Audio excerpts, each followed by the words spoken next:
నమస్కారం. Public vision వార్తలకు స్వాగతం. నా పేరు లక్ష్మి. వార్తల్లో ముందుగా హెడ్లైన్స్.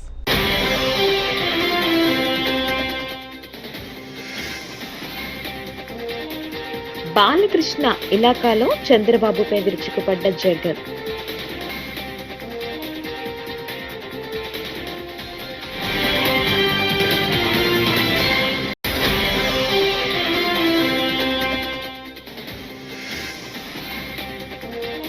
కొడాలి నానిని తిట్టాలనే కోరిక నాకు లేదు, పవన్ కళ్యాణ్.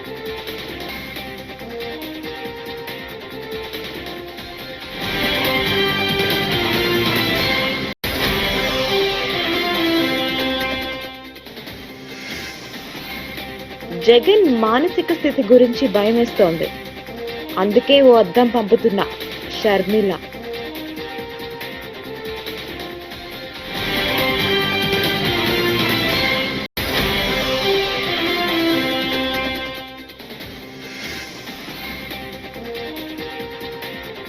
టీచర్ల ఓట్లను అభ్యర్థిస్తూ వీడియో విడుదల చేసిన నాగబాబు.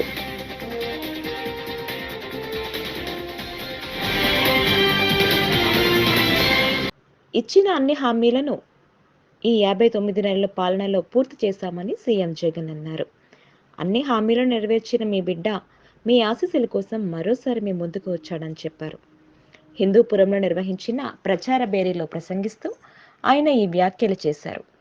మరో 9 రోజుల్లో ఎన్నికల కురుక్షేత్ర యుద్ధం జరుగుతోందని చెప్పారు. ఇది కేవలం ఎంపీలను ఎమ్మెల్యేలను ఎంచుకునే ఎన్నికలు మాత్రమే కాదని, మీ భవిష్యత్తు నిర్ణయించుకునే ఎన్నికలని అన్నారు. చంద్రబాబుకు ఓటేస్తే పథకాలన్నీ ఆగిపోతాయని, పథకాలు కొనసాగాలంటే వైసీపీకి ఓటు వేయాలని చెప్పారు. పొరపాటున చంద్రబాబుకు ఓటేస్తే అనకొండ నోట్లో తల పెట్టినట్లేనని జగన్ అన్నారు. చంద్రబాబుకు ఓటేస్తే చంద్రముఖి మళ్లీ నిద్రలేస్తుందని చెప్పారు. దేవుడి దయ, ప్రజల చల్లని దీవెనలతో రాష్ట్రంలో ఎన్నడూ జరగని అభివృద్ధిని చేసి చూపించామని అన్నారు. మేనిఫెస్టోలోని అన్ని హామీలను అమలు చేశామని చెప్పారు. 14 ఏళ్లు సీఎంగా ఉన్న చంద్రబాబు ఒక్క హామీనైనా నెరవేర్చారా అని ప్రశ్నించారు. పొరపాటున చంద్రబాబుకు ఓటు వేస్తే ఏమవుతుంది? చంద్రముఖి మళ్ళీ నిద్ర లేస్తుంది. లేచి లకలక లకలక లకలక అంటూ మీ దగ్గరికి వస్తుంది. అందరూ కూడా గుర్తుపెట్టుకోమని కోరుతా ఉన్నా. దేవుడి దయతో, మీ చల్లని దీవెనలతో ఈ 59 నెలలు మీ బిడ్డ పాలనలో మీ జగన్ రాష్ట్రంలో ఇంతకు ముందు ఎప్పుడూ జరగని విధంగా, గతంలో ఎప్పుడూ చూడని విధంగా ఈ 59 నెలల కాలంలో ప్రతి రంగంలోనూ కూడా మీ బిడ్డ మీ జగన్ విప్లవాత్మక మార్పులు తీసుకొచ్చాడు. నేను అడుగుతా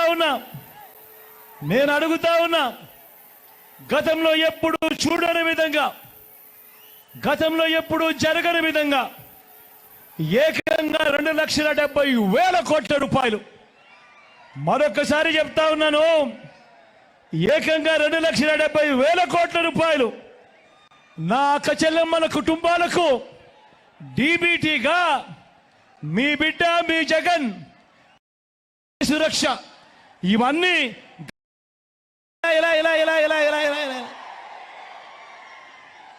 మరి 14 ఏళ్ళు ముఖ్యమంత్రిగా చేసే వైసీపీ ఎమ్మెల్యే కొడాలి నానిని తిట్టాల్సిన కోరిక తనకు లేదని జనసేన అధినేత పవన్ కళ్యాణ్ అన్నారు.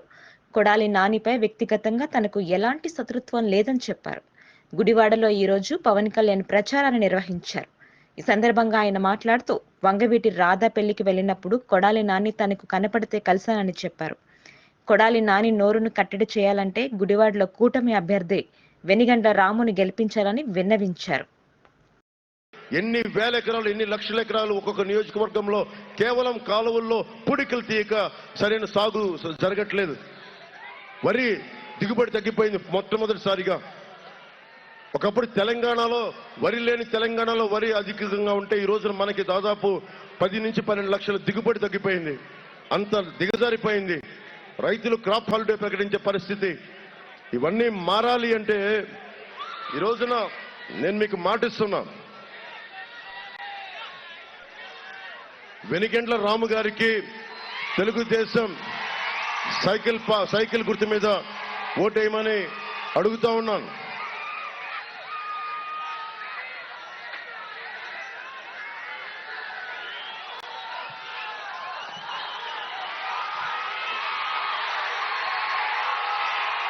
రెండు 2019 ఎన్నికల్లో వెనిగళ్ల రాము గారు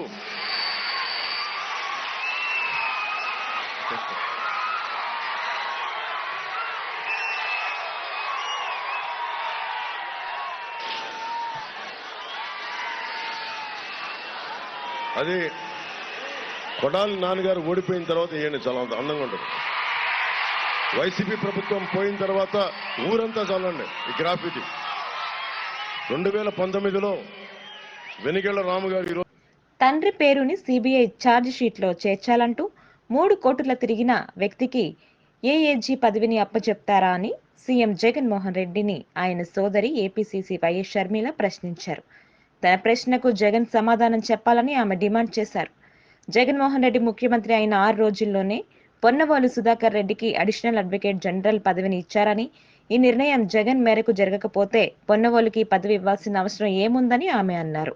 జగన్ ఆదేశాల మేరకే పొన్నవోలు కోర్టులకు తిరిగారని చెప్పటానికి ఈ పదవి ఒక రుజువని షర్మిల వ్యాఖ్యానించారు. తన తండ్రి పేరుని సిబిఐ ఛార్జిషీట్లో చేర్చాలంటూ కోర్టులకు తిరిగిన వ్యక్తికి తానైతే అలాంటి పదవిని ఇవ్వబోనని ఆమె స్పష్టం చేశారు.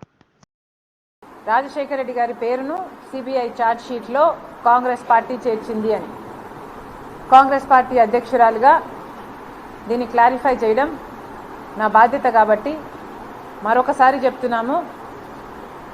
నిజానికి రాజశేఖర రెడ్డి గారి పేరును సిబిఐ ఛార్జ్ షీట్లో చేర్చింది కాంగ్రెస్ పార్టీ కాదు. కాకపోగా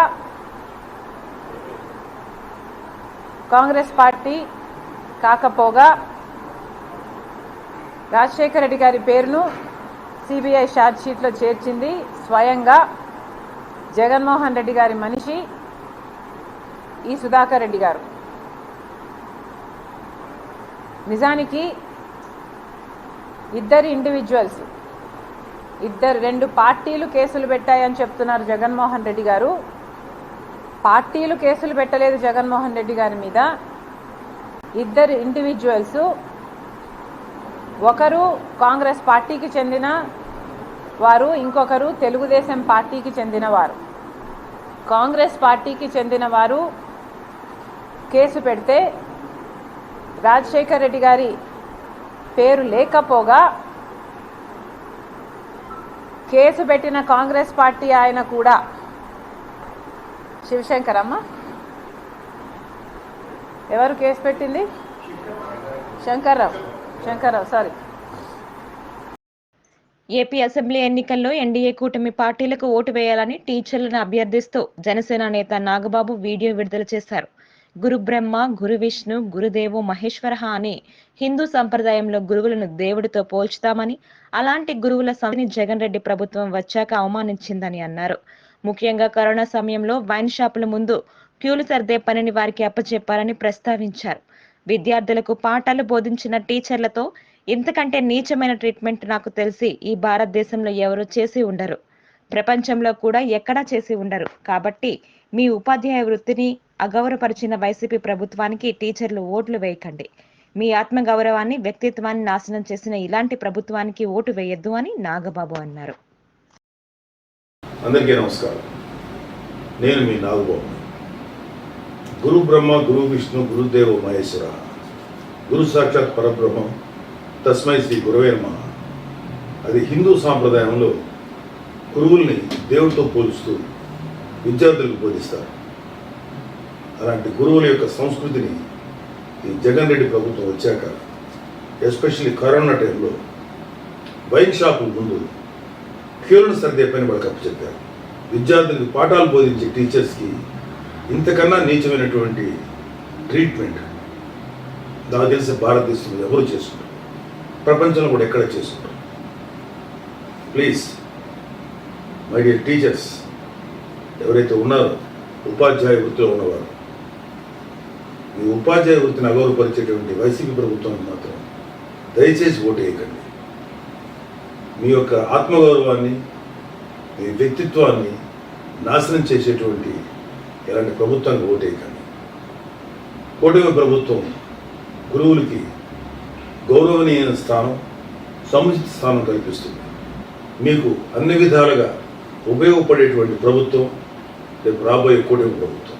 దయచేసి మీ ఓటుని కూటమికి వేయండి. నీచమైనటువంటి సంస్కృతి కలిగినటువంటి వైసీపీ ప్రభుత్వాన్ని మాత్రం వేయకండి. గురువుల్ని ఇంత అవమానించినటువంటి వైసీపీ ప్రభుత్వాన్ని మాత్రం మర్చిపోయి. ప్రకాశం జిల్లా దర్శిలో నిర్వహించిన ప్రజాగళం సభలో టీడీపీ అధినేత చంద్రబాబు ప్రసంగించారు. 46, 47 డిగ్రీల మండుటెండలో కూడా ప్రజలు తరలి వచ్చారని, దర్శి ప్రజలను చూసి ఎండ కూడా భయపడుతోందని అన్నారు. దర్శి యువతలో ఉత్సాహం పొంగి పొర్లుతోందని పేర్కొన్నారు. ఒకప్పుడు నాయకులు తక్కువగా ఉన్న టీడీపీకి ఎన్నడూ వెనుదన్నుగా నిలిచింది కార్యకర్తలేనని స్పష్టం చేశారు. ఇవాళ దర్శిలో ఎక్కడ చూసినా పసుపుమయమైపోతుందని, దీనికి అదనంగా జన సైనికులను వివరించారు. జన సైనికులు ఉత్సాహం చూస్తుంటే కడుపు నిండిపోతుందని చంద్రబాబు తెలిపారు. అంతేకాకుండా బీజేపీ నాయకులు, కార్యకర్తలు కూడా ఉన్నారు. అందుకే నేను ఒక పని చేస్తున్నా. ఈ చట్టాన్ని చూడండి, నల్ల చట్టం. జగన్ ల్యాండ్ గ్రాబింగ్ యాక్ట్ ఇది. మీ భూమి మీద కన్నేశాడు. మీ భూమి మీది కాదు, ఈ భూమి జగన్దే. మీ భూమి జగన్దే. మీ భూమి మీకు ఇప్పించే బాధ్యత నాది. అందుకే ఈ ఆర్డినెన్స్ కూడా చించి చెత్తబుట్లో పారేద్దామా లేదా? ఆమోదించండి, గట్టిగా చప్పట్లు కొట్టండి. చెత్తబుట్లో పారేస్తున్నాను దాన్ని కూడా. అయితలే. అంతేకాకుండా 4వ రత్నం మైనింగ్ మాఫియా. ఏం తమిళ్ళు, ఇక్కడే గెలాక్సీ గ్రనైట్ ఉంది, కొల్లగొట్టారా లేదా? ఇది 4వ రత్నం మైనింగ్ మాఫియా. 5వ రత్నం హత్య రాజకీయాలు. 6వ రత్నం ప్రజల ఆస్తులన్నీ కబ్జా చేయడం. 7వ రత్నం ఎర్ర చందనం గంజాయి. 8వ రత్నం దాడులు, కేసులు. 9వ రత్నం శవ రాజకీయాలు. తమిళలో ఈరోజు మీరు చూడండి, 2014లో తండ్రి లేని బిడ్డను వచ్చాడా లేదా మీ దగ్గరికి? రిలయన్స్ పైన దాడులు చేసి రాజకీయ లబ్ధి కోసమే వైకాపా ప్రభుత్వం పింఛన్దారులను ఇబ్బంది పెడుతోందని సిపిఐ రాష్ట్ర కార్యదర్శి రామకృష్ణ విమర్శించారు. అనంతపురంలో శనివారం ఆయన మీడియాతో మాట్లాడారు. పింఛన్ల పంపిణీకి సచివాలయ ఉద్యోగులు, ప్రభుత్వ ఉపాధ్యాయులను ఎందుకు వినియోగించుకోవట్లేదని ప్రశ్నించారు. రాష్ట్రంలో ల్యాండ్ టైటిలింగ్ యాక్ట్ అమల్లోకి వస్తే రైతుల భూములకు భరోసా ఉండదన్నారు. ప్రభుత్వం ఈ యాక్ట్ను వెనక్కి తీసుకోవాలని డిమాండ్ చేశారు. ల్యాండ్ టైటిలింగ్ యాక్ట్ అనేది ఒక్కసారి అమల్లోకి వచ్చిన తర్వాత రేపు భవిష్యత్తులో జరిగేది ఏమంటే, నీవు ఏదైనా కావాలంటే టైటిల్ రిజిస్ట్రేషన్ ఆఫీసర్ దగ్గర తేల్చుకోవాలి. దానికి ఒక రైతుకు మామూలుగా సేద్యం చేసుకుని ఆయన ఊర్లో నా తండ్రి నుంచి వచ్చింది, మా తాత కూడా ఇక్కడే సేద్యం చేశాడు కాబట్టి ఈ పొలంలో దున్నుకుంటానని పాపం పంట పండించుకుంటాడు. ఎవడో పని పాట లేనివాడు, ఆఫీసులు తిరిగేవాడు, వాడు పోయి లిటిగేషన్ పెడతాడు. దానిపైన బ్యాంకుకి అప్పు పోతే వాళ్ళ బ్యాంకులు లేదయా దీని మీద లిటిగేషన్ ఉందంటే, లేదయా నాది మా నాయన మా తాత అంతా ఇక్కడ చేశారంటే నాకు తెలియదయా దీని మీద లిటిగేషన్ ఉంది, నేను అప్పు ఇవ్వను అంటాడు. దానిపైన ఆయన సంప్రదించాల్సింది ఎవరిని? అప్పుడు నేరుగా టైటిల్ రిజిస్ట్రేషన్ ఆఫీసర్ దగ్గరకు పోవాలి. టైటిల్ రిజిస్ట్రేషన్ ఆఫీసర్ ఎవరు? అధికార పార్టీకి అనుకూలంగా ఉన్నవాడినే అక్కడ వేసుకుంటారు. కాబట్టి ఖచ్చితంగా ఇందులో మోసం జరిగే అవకాశం ఉంది. పైగా ఇప్పుడు ఏమంటున్నారు అజయ్ కల్లం గారు, ఇది మేము తెచ్చింది కాదు, సెంట్రల్ గవర్నమెంట్ పంపింది, వాళ్ళ సూచన మేము నీతి ఆయోగ్ కూడా చెప్పింది, దాన్ని మేము ఇక్కడ అమలు చేశాము అంటారు. మంచిదే, మరి నీ ఒక్కడే ఉన్నావా దేశంలో? నీదొక్క రాష్ట్రమే కాదు కదా. మరి చాలా చోట్ల బీజేపీ కూడా అధికారంలో ఉంది కదా. మరి వాడికి లేని తొందర నీకేమి? నువ్వు బీజేపీ అధికారంలో ఉన్న రాష్ట్రాల ముఖ్యమంత్రులు కూడా అమలు చేయక ముందే ఇవాళ వారు సూచన చేశారు కాబట్టి మేము చేస్తున్నామని చెప్పి ఇక్కడ చేయడం ఏమిటి? మొత్తం రైతులు, భూములు ఉన్న వాళ్ళందరూ కూడా భయపడడం ఏమిటి? ముఖ్యమంత్రి జగన్మోహన్ రెడ్డి గారు స్పష్టంగా ప్రకటన చేయాలి. ఈ ల్యాండ్ టైటిలింగ్ యాక్ట్ ఏదైతే ఉందో దాన్ని విత్డ్రా చేసుకోవాలి.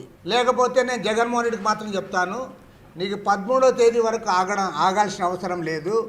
భూములు ఉన్న వాళ్ళు, రైతులు ఎవ్వరు కూడా నీకు ఓటు వేసే పరిస్థితి ఉండదు. ఎందుకంటే నీవు ఇంత అధ్వానంగా, ఇంత వివాదాల మధ్య ప్రజల్లో అనుమానాలు ఉన్నప్పుడు ఈ ల్యాండ్ టైటిలింగ్ యాక్ట్ని ఎందుకు నువ్వు అమలు చేస్తూ ఉన్నావు? రైతుల్లో అనుమానాలు ఉన్నాయి, లాయర్లందరూ వ్యతిరేకిస్తూ ఉన్నారు, రాజకీయ పార్టీలు వ్యతిరేకిస్తూ ఉన్నాయి. చివరికి చంద్రబాబు నాయుడు గారు నేను అధికారంలోకి వస్తే 2వ సంతకం అదే చేస్తానని కూడా చెప్తా ఉన్నాడు.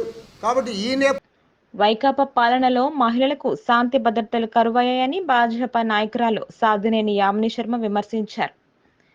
విజయవాడలోని భాజపా కార్యాలయంలో కూటమి నేతలతో ఆమె ప్రత్యేక సమావేశం నిర్వహించారు. సీఎం నివాసానికి సమీపంలో అఘాయిత్యాలు జరుగుతున్నా నిందితులపై కఠిన చర్యలు తీసుకోలేదని మండిపడ్డారు. వైకాపా ప్రభుత్వం యువతను డ్రగ్స్, గంజాయికి బానిసలను చేసిందని ఆమె ధ్వజమెత్తారు. న్యూస్ 8. టీడీపీలోకి జూనియర్ ఎన్టీఆర్ ఎంట్రీపై గుడివాడ వైసీపీ ఎమ్మెల్యే అభ్యర్థి కొడాలి నాని కీలక వ్యాఖ్యలు చేశారు. చంద్రబాబు నేతృత్వంలోని టీడీపీని చిత్తుగా ఓడిస్తేనే ఎన్టీఆర్ చేతుల్లోకి ఆ పార్టీ వస్తుందన్నారు. ఎన్టీఆర్కు తాను పెద్ద అభిమానునని, నందమూరి హరికృష్ణ తనకు గురువని చెప్పుకొచ్చారు. ఎన్టీఆర్, వైసీపీ తనకు 2 కన్నులని కొడాలి నాని అన్నారు. ఎన్టీఆర్ టీడీపీ పగ్గాలు చేత పట్టినప్పుడే అభిమానులు టీడీపీకి మద్దతు ఇవ్వాలన్నారు. మహిళల రక్షణ, భద్రత, అలాగే ఈ రాష్ట్ర ప్రజల శాంతి భద్రతల పైన ఏమాత్రము పట్టింపు లేకుండా ఈ ప్రభుత్వ పాలన సాగింది. వందలాది మంది మహిళల పైన లేదా ప్రజల పైన కంటిన్యూస్ గా దాడులు జరుగుతుంటే ఆ ప్రభుత్వాన్ని, ఆ పాలనని ఏమనాలి? మన రాష్ట్రంలో చూస్తే గడిచినటువంటి వైసీపీ పాలనలో 650కి పైగా మహిళల పైన అత్యంత దారుణమైనటువంటి ఘటనలు జరిగాయి. ఇన్ని వందలాది సంఖ్యలో ఘటనలు జరుగుతున్నప్పటికీ కూడా ప్రభుత్వము, ముఖ్యమంత్రి గారు, మహిళలు 2 హోంమంత్రిలాగా పనిచేశారు. వారు లేదా మహిళా కమిషన్ నిమ్మకి నీరెత్తినట్టుగా ఉన్నారు. అంటే దీన్ని బట్టి ఏమర్థం చేసుకోవాలి? మనకు అర్థం కావట్లేదు. ఈ ప్రభుత్వము అసమర్థ పాలన, అసమర్థ ప్రభుత్వము, చేతగాని ప్రభుత్వము, ఏమాత్రము బాధ్యత లేనటువంటి ప్రభుత్వము, నిర్లక్ష్యంతో కూడినటువంటి ప్రభుత్వం అని చెప్పని మనకు తెలుస్తూ ఉంది. 2019 నుంచి 21 వరకు ఉన్నటువంటి మనం ఎన్సీఆర్బీ రిపోర్ట్ తీస్తే గనక అక్షరాల 22,278 మహిళలు, దాంట్లో 7,920 మంది బాలికలు, వారందరూ మిస్సింగ్ అయిపోయారు. మిస్సింగ్ అంటే కనపడట్లేదు ఈ రాష్ట్రంలో. కుప్పం మున్సిపాలిటీలో ఆదాయాన్ని YCP MLC Bharat, municipal chairman doctor Sudheer గండి కొడుతున్నారని టీడీపీ రాష్ట్ర నాయకుడు డాక్టర్ సురేష్ బాబు మండిపడ్డారు. శనివారం ఆయన మీడియాతో మాట్లాడుతూ కుప్పం మున్సిపాలిటీలో వేలంపాట ద్వారా ₹1 కోటి ఆదాయం రావాల్సి ఉన్నా కేవలం 11.50 లక్షలకు ఆదాయం ఎలా తగ్గిందని నోటిఫికేషన్ ఇవ్వకుండా వారికి కావాల్సిన వ్యక్తులకు అప్పనంగా అప్పచెప్పటం సమంజసం కాదన్నారు. ఎంతవరకు సమంజసమో కుప్పం మున్సిపాలిటీ ప్రజలందరూ గమనించాలి అని చెప్పి ఈ సందర్భంగా నేను విజ్ఞప్తి చేస్తా ఉన్నాను. ఇది ప్రజల్ని మోసం చేయడం కాదా? ఇది ప్రజల డబ్బుల్ని వాడుకోవటం కాదా? రావాల్సిన ఆదాయం ₹1 కోటి ఉంటే కేవలం 11,50,000కి దాన్ని తగ్గించడం అనేది ఎంతో దారుణమైన మోసమో ఒకసారి మీరు అందరూ ఆలోచించండి. అలా మోసం చేయడమే కాకుండా పైపేచి నేను కట్టేశానని చెప్పి ఒక ఎంపీ పదవిలో ఉంటూ, ఒక రాజ్యాంగబద్ధమైన పదవిలో ఉంటూ ఆయన సొంత పత్రికలో కట్టేశారు అని చెప్పి, కడతారని కూడా కాదు, కట్టేశారని చెప్పి రాయటం అనేది ఎంతవరకు నిజమో, ఎంతవరకు సమంజసమో మీరందరూ గమనించాలి. దీన్ని ప్రజలందరూ నిలదీయాల్సిన అవసరం ఉంది. ప్రజలందరూ విజ్ఞానంతో ఆలోచించి మున్సిపాలిటీ డెవలప్మెంట్కి నిజంగా కృషి చేయగలిగింది కేవలం చంద్రబాబు నాయుడు గారి ఆధ్వర్యంలో తెలుగుదేశం ప్రభుత్వం ఏర్పడితే మాత్రమే కుప్పం మున్సిపాలిటీ అభివృద్ధి వైపు పయనిస్తుంది. కాబట్టి ప్రజలందరూ గమనించి ప్రతి ఓటును చంద్రబాబు నాయుడు గారికి సైకిల్ గుర్తుకు ఓటు వేసి మన మున్సిపాలిటీని అభివృద్ధి వైపు పరుగులెత్తించేటట్టు చేయాలని చెప్పి సవినయంగా మిమ్మల్ని అందరినీ కోరుకుంటా ఉన్నాం. రాష్ట్రంలో కూటమి విజయానికి బీసీ సంక్షేమ సంఘం సంపూర్ణ మద్దతు తెలియజేస్తోందని ఆ సంఘం రాష్ట్ర అధ్యక్షులు కేసన శంకర్రావు పేర్కొన్నారు. శనివారం తణుకులో ఉమ్మడి పార్టీ కార్యాలయంలో ఏర్పాటు చేసిన పాత్రికేయుల సమావేశంలో ఆయన మాట్లాడారు. తణుకు నియోజకవర్గంలో ఎమ్మెల్యే అభ్యర్థి ఆర్మిల్లి రాధాకృష్ణ గెలుపు తథ్యమని చెప్పారు. ఈ కార్యక్రమంలో బీసీ సంఘాల నాయకులు, ఉమ్మడి పార్టీ నాయకులు పాల్గొన్నారు.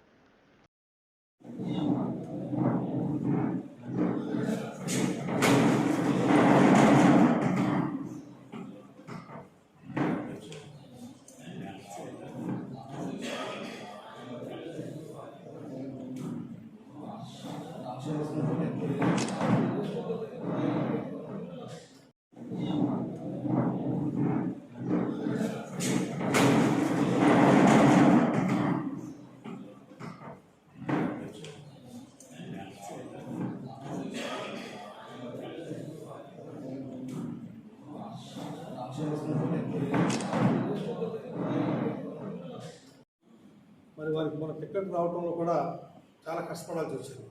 ఎందుకంటే ఇలాంటి వ్యక్తులు సమాజంలో కులం లేదు, మతం లేదు, పార్టీ లేదు, ఏమీ లేవు.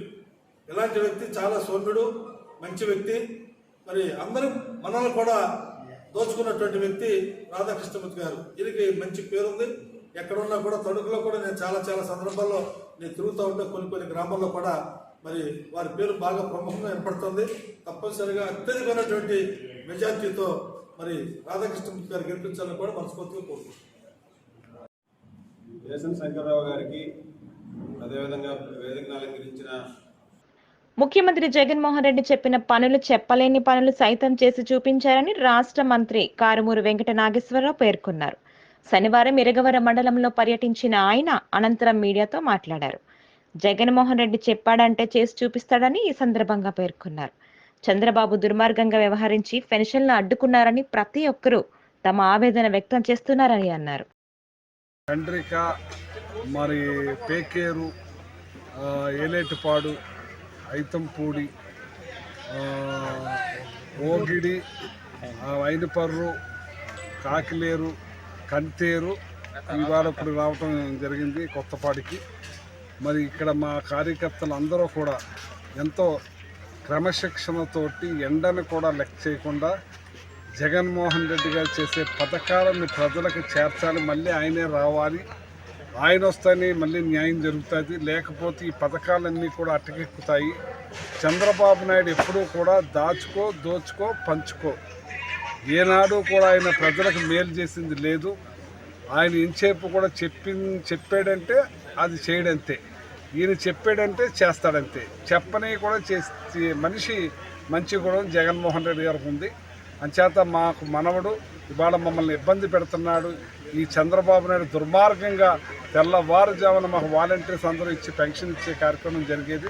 ఈరోజు మమ్మల్ని ఇబ్బంది పెట్టే కార్యక్రమం చేశారు. కాబట్టి మరి జగన్మోహన్ రెడ్డి గారు మళ్ళీ రావాలి, మమ్మల్ని మా మనవడు కావాలని చెప్పి అవ్వాతాతలు అందరూ కూడా అడుగుతూ ఉన్నారు. ఈ పెద్దవాళ్ళందరూ కూడా మరి జగనే మాకు కావాలి, ఈ పథకాలన్నీ కొనసాగాలంటే ఆయన అయితేనే ఇస్తారు. ఈయన ఎప్పుడూ కూడా మాయ చేయటమే. లాస్ట్ టైం కూడా రుణమాఫీ చేస్తారని చాలా మోసం చేశాడు. బ్యాంకుల్లోంచి బంగారం కూడా తెచ్చుకోవద్దు, నేనే ఏడిపిస్తానని చెప్పిన చంద్రబాబు నాయుడు పూర్తిగా మమ్మల్ని వంచి మోసం చేశాడు. అతను నమ్మం. గతంలో కూడా సిలిండర్లు ఇస్తాం. ఎన్నికల సమరబేరి కార్యక్రమంలో భాగంగా Nellore parliament TDP, Janasena, BJP అభ్యర్థి వేమిరెడ్డి ప్రభాకర్ రెడ్డితో కలిసి నారా లోకేష్ పాల్గొన్నారు. ఈ సందర్భంగా నారా లోకేష్ మాట్లాడుతూ పాదయాత్ర చేస్తున్నప్పుడు ఎక్కడ చూసినా వేమిరెడ్డి ప్రభాకర్ రెడ్డి చేసిన సేవా కార్యక్రమాలు కనపడ్డాయని అన్నారు. ఆయన సొంత నిధులతో గ్రామాల్లో తాగునీటి పథకాలు ఏర్పాటు చేసి అద్భుతంగా అభివృద్ధి చేశారని, ప్రభాకర్ రెడ్డిని భారీ మెజారిటీతో గెలిపించి పార్లమెంటుకు పంపించాలని కోరారు. ఇక్కడ వేమిరెడ్డి ప్రభాకర్ రెడ్డి గారు ఉన్నారు. గురువు గారు వైకాపాలో ఉన్నప్పుడు కూడా ఐ వాజ్ అన్ అడ్మైరర్. అన్నగారితో నేను పాదయాత్ర చేసినప్పుడు మాట్లాడా. ఎందుకంటే పాదయాత్ర చేసినప్పుడు ఎక్కడ చూసినా ఆయన చేసిన సేవా కార్యక్రమాలు కనపడినాయి. ఆయన సొంత నిధులతో గ్రామాల్లో తాగునీటి పథకాలు ఏర్పాటు చేసి అద్భుతంగా అభివృద్ధి చేశారు. ఆయన కూడా ఏకంగా ఆయన రాజ్యసభ నిధులు తీసుకొచ్చి ఆనాడు గ్రామీణ ప్రాంతాల్లో పట్టణంలో కూడా అనేక కార్యక్రమాలు చేశారు. ఈ ప్రభుత్వ విధానం నచ్చగా ఈ ప్రభుత్వంతో మనం కొనసాగితే నేను చెప్పాను 3,000 కోట్ల రూపాయలు పెట్టుబడి ఎట్లయితే పక్క రాష్ట్రంకి వెళ్ళిందో అలానే అనేక పోతాయి. మన పిల్లలకి భవిష్యత్తు ఉండదని అన్నగారు వచ్చారు. ఈ రోజు లోక్సభ ఎంపీగా పోటీ చేస్తున్నారు. అన్నగారిని భారీ మెజార్టీతో గెలిపించి పార్లమెంట్ కి పంపించాలని ఈ సభాముఖంగా కోరుతున్నా. ఇక్కడ ఒక వైకాపా ఎంపీ అభ్యర్థిగా ఒక వ్యక్తి నిలబడుతున్నారు. ఆయన పేరు విజయసాయి రెడ్డి. జగన్మోహన్ రెడ్డి గారు చేసిన అన్ని కుంభకోణాల్లో ఏటో. అద్దంకి మండలం గోవాడ వద్ద శనివారం రోడ్డు ప్రమాదం చోటు చేసుకుంది. హైదరాబాద్ నుంచి ఒంగోలు వెళ్తున్న ప్రైవేట్ ట్రావెల్స్ బస్సు గోవాడ వద్దకు వచ్చేసరికి రోడ్డు పక్కనే ఉన్న సైడ్ కాలువలోకి బస్సు బోల్తా పడింది. బస్సులో సుమారు 30 మందికి పైగా ప్రయాణికులు ఉన్నారు. వారిలో 5గురికి గాయాలయ్యాయి. స్థానికుల సమాచారంతో 108 సిబ్బంది గాయపడిన వారిని అద్దంకి ప్రభుత్వ ఆసుపత్రికి తరలించారు.